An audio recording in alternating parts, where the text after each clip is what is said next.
कागदपत्र आणि खोटी कागदपत्र दिली असली तरी चुकीच्या पद्धतीनं शासनाची योजना गेली नाहीच पाहिजे. त्यामुळे 100% ती जी असतील ती रद्द होतील अशा पद्धतीनं जर आलं असेल आणि त्यांच्यावर गुन्हे पण दाखल होतील. त्यामुळे कुणी खोटी माहिती भरून अर्ज भरला असेल तर लाडकींवर गुन्हे दाखल होणार आहेत. पुढे आपण आता आदिती तटकरे काय बोलल्या त्याकडे पाहूया. लाडकी बहीण योजनेच्या अर्जामध्ये जर गैरप्रकार करणाऱ्यावर कठोर कारवाई करण्यात येणार असल्याचं महिला व बालविकास मंत्री आदिती तटकरेंनी सांगितलं. या संदर्भात 4 ऑक्टोबर रोजी पोलीस ठाण्यात गुन्हे दाखल करण्यात आले अशी देखील माहिती देण्यात दिलेली आहे. बोगस लाभार्थ्यांवर कठोर कारवाई करणार असल्याचा इशारा आदिती तटकरेंनी दिला आहे. बघा आदिती तटकरेंनी नेमकं काय म्हटलं आपण पाहूया. मुख्यमंत्री लाडकी बहीण योजनेअंतर्गत बनावट लाभार्थ्यांची नोंदणी करण्याचा गैरप्रकार अंगणवाडी सेविकांच्या सजगतेमुळे अर्ज पडताळणीच्या वेळी सप्टेंबर महिन्यातच निदर्शनास आलाय. याबाबत 4 ऑक्टोबर रोजी पोलिसात रीतसर गुन्हा दाखल करण्यात आलाय. महिला आणि बाल विकास विभाग अर्जदारांच्या छाननीबाबत अत्यंत सजग असून कोणत्याही प्रकारची फसवणूक करणाऱ्यांवर कठोर कारवाई करण्यात येणार आहे. त्यामुळे महिलांनो नियमबाह्य लाभ घेऊ नका, अन्यथा तुमच्यावर देखील गुन्हा दाखल झाल्याशिवाय राहणार नाही. आता आपण राज्यभरातल्या आणखी काही घडामोडींचा वेगवान आढावा घेऊया टॉप 5 मधून. बीड सरपंच हत्या प्रकरणानंतर पोलीस अधीक्षक नवनीत कौवत ॲक्शन मोडवर आले. त्यांनी वाळू माफियांशी साटेलोटा असणाऱ्या 2 पोलीस कर्मचाऱ्यांचं निलंबन केलंय. बीडच्या गेवराई पोलीस ठाण्यातील सहाय्यक फौजदार बलराम सुतार आणि पोलीस हवालदार अशोक हंबर्डे यांचं निलंबन केलंय.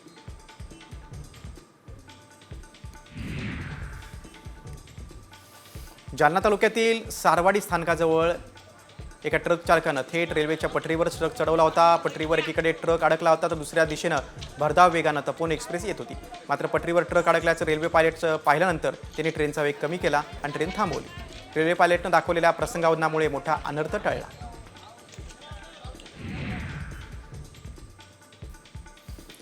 जालना नांदेड समृद्धी महामार्गावर गेलेल्या जमिनीला योग्य मोबदला मिळावा यासाठी आता गेल्या 3 दिवसांपासून शेतकऱ्यांचं आंदोलन सुरू आहे. देवमूर्ती गावात शेतकरी जनावरांचं आंदोलन करतायत. दरम्यान प्रशासनानं आमच्या मागण्यांची दखल न घेतल्यास येत्या 5 फेब्रुवारीला सर्व शेतकरी सामूहिकरित्या आत्महत्या करणार असल्याचा इशारा यावेळी शेतकऱ्यांनी दिलेला आहे.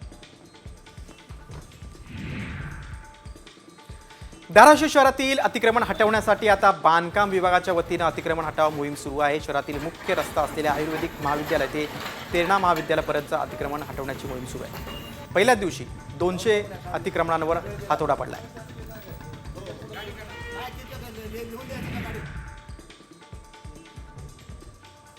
हळदीच्या दरानं गेल्या आठवड्यात उच्चांक घेतला होता. सध्या नांदेड इथल्या मार्केट यार्डामध्ये तेलंगणा आंध्र प्रदेशमधील हळद ही विक्रीसाठी दाखल होते.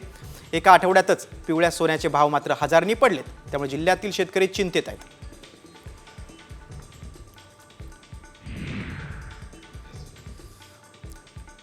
आता पाहूयात आपण मराठवाड्यातील काही बातम्या.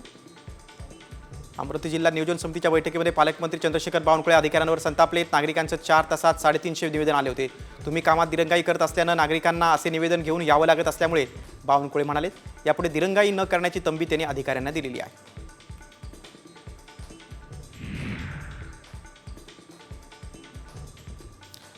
नागपुरातील रिंग रोडवर दुभाजकामध्ये असलेली 602 अशोकाची झाडं विनापरवानगी कापण्यात आले. त्या प्रकरणी पर्यावरणप्रेमींकडून राणा प्रतापनगर पोलीस स्टेशनमध्ये अज्ञात व्यक्तीविरोधात गुन्हा दाखल झालाय. पोलीस पुढचा तपास करतात. ही घटना सीसीटीव्हीमध्ये कैद झाली.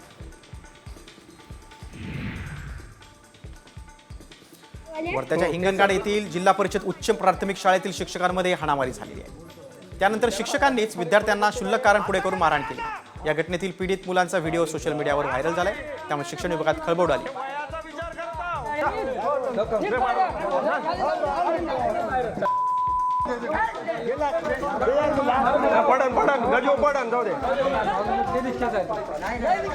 माझ्या हातावर नाही का लात दिली ह्यावाल्या हे सर मला नाही का पाठीवर लात मारली. त्याला सांगा हे खरे खोटे बोलते का हे आता.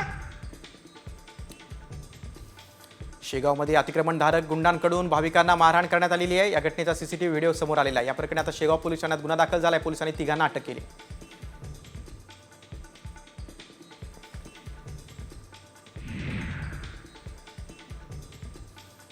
विदर्भात गेल्या महिन्याभरात एकूण 11 वाघांचा विविध कारणाने मृत्यू झाला. एका महिन्यात एवढे मृत्यू होणं ही बाब वाघांच्या दृष्टीनं चिंताजनक मानली जाते.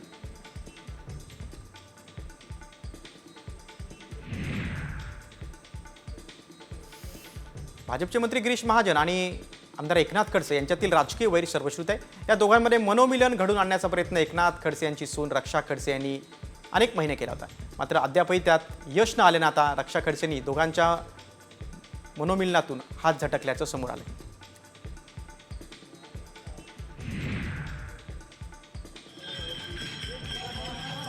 मुक्ताईनगर येथे आदिशक्ती मुक्ताईच्या परिक्रमा उत्सवाला सुरुवात झालेली आहे. अनेक वर्षांची परंपरा या उत्सवानिमित्त जपली जाते. या निमित्तानं आदिशक्ती मुक्ताई मंदिरात भाविकांची दर्शनासाठी गर्दी दिसते. मुक्ताईनगर पंचक्रोशीत टाळ मृदुंगाचा गजर सुरू आहे.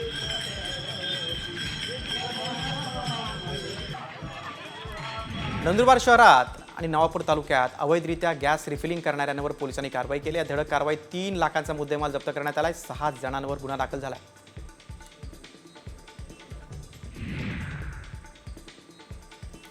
विदेशातल्या पालेभाज्या आता भारतात सुद्धा पिकवल्या जात आहेत. नंदुरबार जिल्ह्यातील कृषी विज्ञान केंद्रात विदेशी पालेभाज्यांचा यशस्वी प्रयोग करण्यात आलाय. लाल मुळ्याची शेती कृषी विज्ञान केंद्रात प्रायोगिक तत्वावर करण्यात आली. या मुळ्याची चव देखील पांढऱ्या मुळासारखीच असते.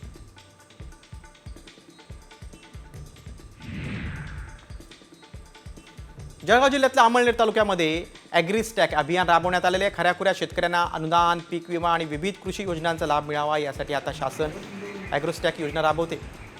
या योजनेअंतर्गत शेतकऱ्यांच्या 7/12 आधार कार्डशी जोडण्यात येणार आहे. शेतकऱ्यांना स्वतंत्र ओळखपत्र देण्यात येईल. त्यामुळे बोगस लाभार्थ्यांना चाप बसेल.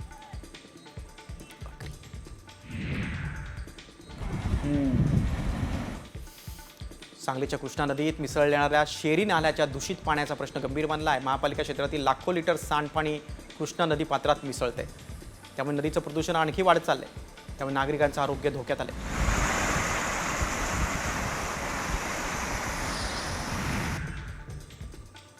सांगलीच्या मिरज तालुक्यातील कवठेपिरांमध्ये 3 गाव्यांचा वावर कॅमेऱ्यात कैद झाला. या गाव्यांनी गावातील शेतात धुमाकूळ घातला. आता वन विभागाच्या पथकाकडून 3ही गाव्यांचा शोध सुरू आहे.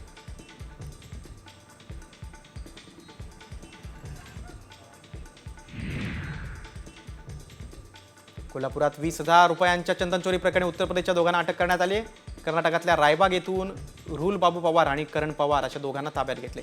सीसीटीव्ही फुटेजच्या आधारे ही कारवाई झाली.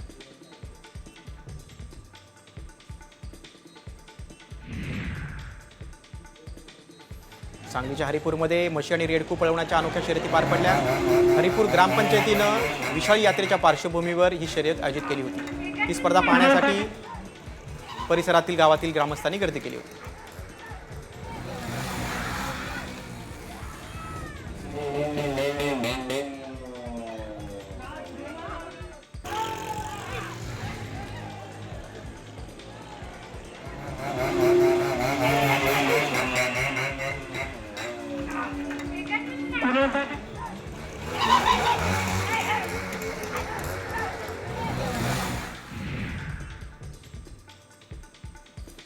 वसंत पंचमीनिमित्त विठ्ठल रुक्मिणीचा शाही विवाह सोहळा साजरा होणार आहे. त्यासाठी पांढरशुभ्र रेशमी हातमागावर विणलेला खास पोशाख विठ्ठल आणि रुक्मिणी मातेसाठी बेंगळुरूहून मागवण्यात आलेला आहे.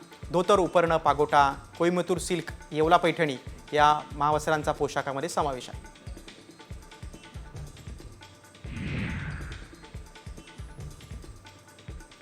शिवसेना शिंदे गटाचे पालघरचे पदाधिकारी अशोक धोडी यांचा मृतदेह गुजरातमधील भिलाड येथील खाणीमध्ये आढळला आहे. या प्रकरणानं राज्यभरात खळबळ उडालेली आहे. पोलिसांनी 4 आरोपींना अटक केलेली आहे. मृत्यूचं कारण अपहरण आणि हत्या असल्याचा संशय व्यक्त होतोय.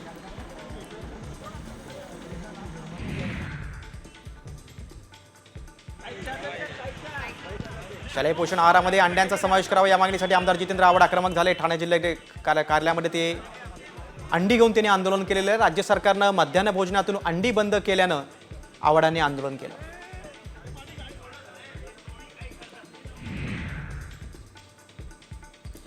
रत्नागिरीच्या मिरकडवाड्यामध्ये नितेश राणेंचं बॅनर फाडल्यानं भाजप आक्रमक झाली. अतिक्रमण विरोधी कारवाई दरम्यान एक बॅनर काढल्यानं कार्यकर्त्यांनी जोरदार शक्तीप्रदर्शन केलं.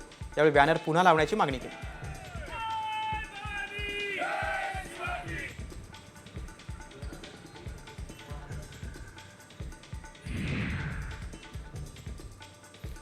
अंबरनाथमध्ये महिला आणि पुरुष शिक्षकांची शाळाबाहेरच फ्री स्टाईल हाणामारी झाली. शिक्षकाने शरीर सुखाची मागणी केल्यानं त्याला मारहाण केल्याचं शिक्षकेचं दावा आहे. या प्रकरणी अंबरनाथ पश्चिम पोलीस ठाण्यामध्ये गुन्हा दाखल करण्यात आलाय. मारहाणीची संपूर्ण घटना सीसीटीव्हीत कैद झाली.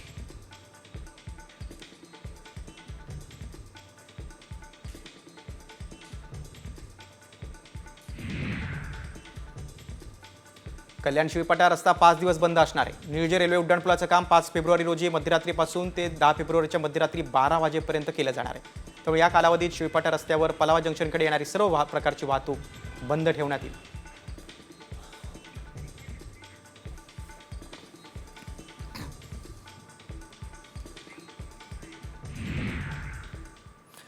टॉप 5 नंतर आता बीडमधून एक महत्त्वाची बातमी आहे. मस्साजोगचे सरपंच संतोष देशमुख यांचं कुटुंब रविवारी भगवानगडावर जाणार आहे. देशमुख कुटुंब भगवानगडाचे महंत नामदेव शास्त्री यांची भेट घेणार आहे. सरपंच देशमुख हत्या प्रकरणी नामदेव शास्त्रींनी मंत्री धनंजय मुंडे यांची पाठराखण केली आहे आणि याच पार्श्वभूमीवर आता देशमुख कुटुंब नामदेव शास्त्रींसमोर पुराव्यांची फाईल सादर करणार आहे. नामदेव शास्त्रींनी धनंजय मुंडेंची पाठराखण केल्यामुळे अनेकांनी भुवया उंचवलेल्या आहेत. अतिशय चुकीच्या पद्धतीनं त्या आरोपीचे जे गोष्टी सांगण्यात आलेल्या आहेत त्या चुकीच्या सांगितल्या गेल्यात. ज्या अचूक आहेत त्या आमच्याकडे आहेत. म्हणून आम्ही येत्या रविवारी म्हणजे परवा दिवशी भगवानगडावर नामदेव महाराज शास्त्री आदरणीय त्यांना आम्ही हे सगळे पुरावे घेऊन जाऊ आणि त्यांनाच न्याय मागू असं आमचं आहे. पुढच्या बातमीकडे. महाविकास आघाडीच्या काळामध्ये फडणवीस आणि शिंदेंच्या अटकेचा आरोप झाला होता आणि प्रकरणाच्या चौकशीसाठी आता महायुती सरकारनं एसआयटीची स्थापना केलेली आहे. सत्यनारायण चौधरींच्या अध्यक्षतेखाली ही एसआयटी स्थापन झालेली आहे. फडणवीस आणि शिंदेंच्या अटकेचं षडयंत्र रचलं होतं का त्याची सखोल चौकशी आता ही विशेष जी पथक आहे एसआयटी आहे ते करणार आहे.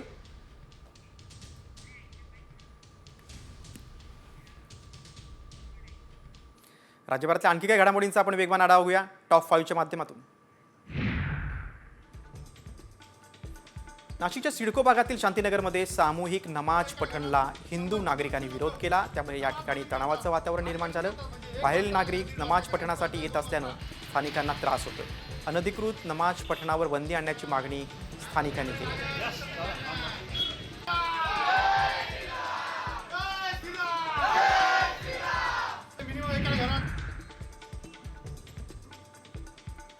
नाशिकमध्ये शनिवारी संपूर्ण शहराचा पाणीपुरवठा बंद राहणार आहे. गंगापूर आणि मुकणे धरणावरील पंपिंग स्टेशनच्या विद्युतविषयक कामासाठी वीज पुरवठा खंडित राहणार आहे.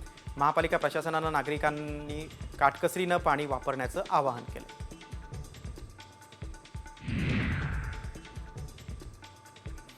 नाशिकच्या पाथर्डी वडणे रोडवरील बोराडे वस्तीमध्ये बिबट्याचा वावर आढळून आलाय. त्याचा एक व्हिडिओ समोर आलाय. सोमनाथ बोराडे यांच्या सीसीटीव्ही कॅमेऱ्यात चक्क 3 बिबटे आढळून आलेत. गेल्या 3 ते 4 दिवसांपासून रात्रीच्या वेळी गावात बिबट्यांचा मुक्त संचार पाहायला मिळतोय.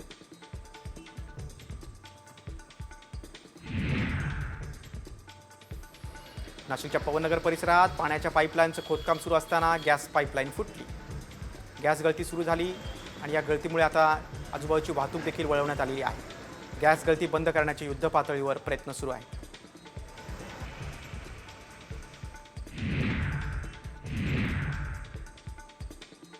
राज्यपाल होणं म्हणजे तोंडाला कुलूप लावणं असं म्हणत छगन भुजबळांनी राज्यपाल पदाला स्पष्ट नकार दिला. पुण्यातील एका मुलाखतीत राज्यपाल पदावरून छगन भुजबळांना प्रश्न विचारण्यात आला होता. त्यावर भुजबळांनी स्पष्ट शब्दात नकार दिला.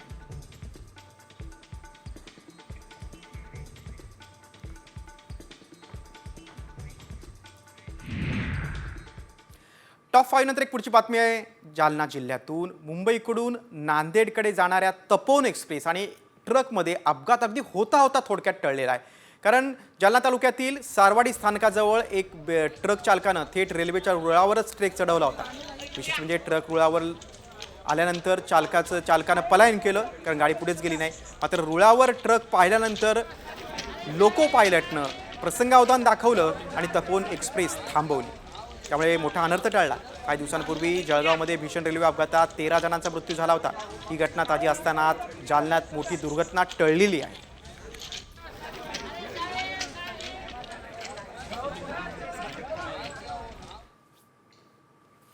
आता पाहूयात आपण मुंबईतील टॉप 5 बातम्या. मुख्यमंत्र्यांनी मंत्र्यांना कामकाजाचं वेळापत्रक ठरवून दिलं आहे. त्यानुसार सर्व मंत्री आता सोमवार ते बुधवार मुंबईमध्ये राहतील. गुरुवार ते शुक्रवार राज्यभरात विभागाच्या कामाचा आढावा घेतील, बैठका घेतील. शनिवारी आणि रविवारी आपल्या मतदारसंघातील प्रश्न मार्गी लावणार आहेत.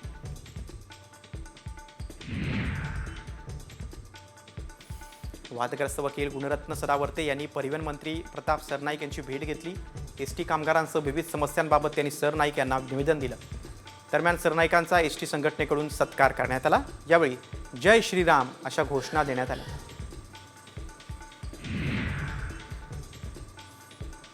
अभिनेता सैफ हल्ला प्रकरणी मोठी अपडेट समोर आलेली आहे. आरोपी शरीफुलची फेस रिकग्नाइज टेस्ट पॉझिटिव्ह आल्याची माहिती पोलिसांनी दिलेली आहे. सीसीटीव्हीमध्ये दिसणारा आरोपीचा चेहरा आणि शरीफुलचा चेहरा मॅच झाला आहे. त्यामुळे सैफ अली खानवर हल्ला करणारा आरोपी शरीफुलच असल्याचा मुंबई पोलिसांचा दावा आहे.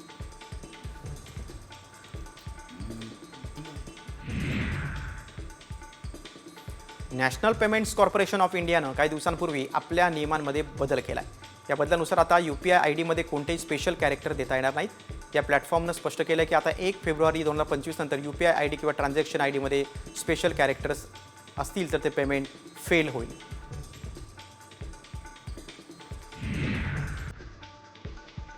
मुंबईतील सिद्धिविनायक मंदिरात आज माघ शुद्ध द्वितीयेच्या दिवशी माघी उत्सवानिमित्त बाप्पाला मोसंबीची आरास करण्यात आली होती. आकर्षक फुलांसह सजावट करण्यात आली होती.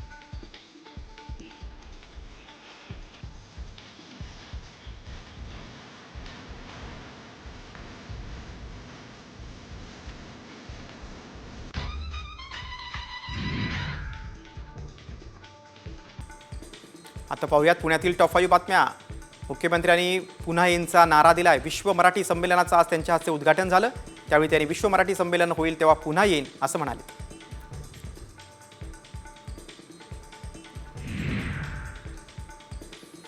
मावळच्या कार्ला आठवडे बाजारात भलं मोठं आंब्याचं झाड कोसळून 6 जण जखमी झाले. त्यातील एक भाजी विक्रेत्याची प्रकृती गंभीर आहे. या 2 वाहनांचं देखील नुकसान झालंय. दुपारची वेळ असल्यानं बाजारामध्ये कमी गर्दी होती त्यामुळे मोठा अनर्थ टळला.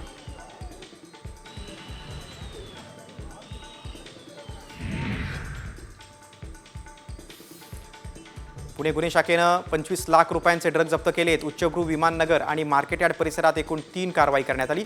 एक व्यक्ती संशयितरित्या वावरत असल्याचं निदर्शनास आल्यानंतर त्याची चौकशी करण्यात आली. तेव्हा 19 लाखांचे ड्रग्ज त्याच्याकडून जप्त करण्यात आलं.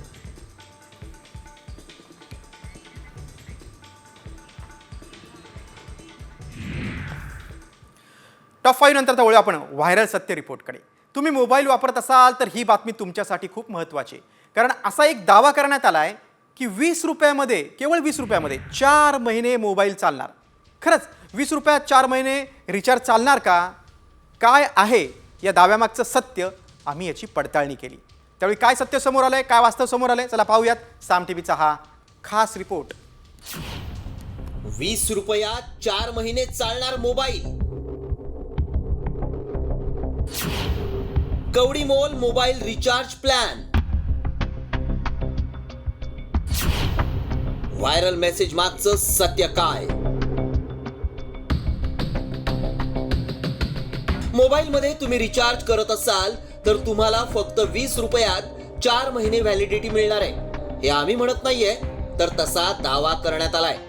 कारण आता सगळेच प्लॅन महाग आहेत.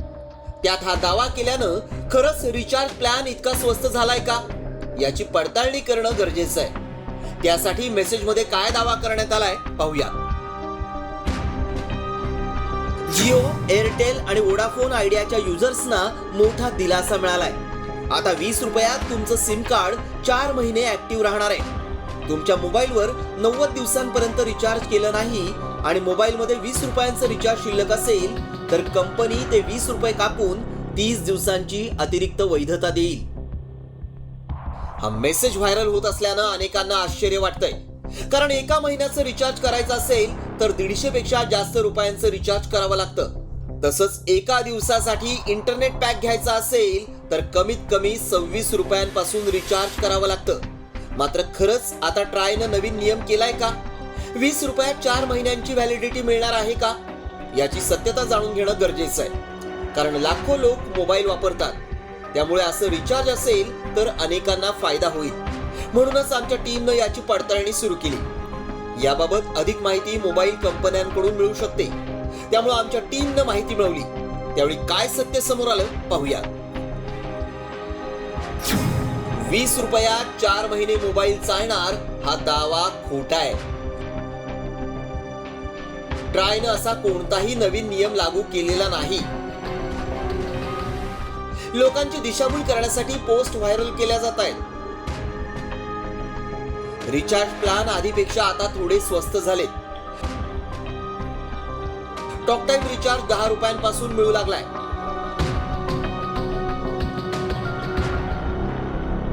मात्र 20 रुपयात 4 महिन्यांची म्हणजेच 120 दिवसांची व्हॅलिडिटी मिळेल असा जो दावा करण्यात आलाय तो दावा खोटा आहे. त्यामुळे आमच्या पडताळणीत हा दावा असत्य ठरलाय. ब्युरो रिपोर्ट, साम टीव्ही न्यूज.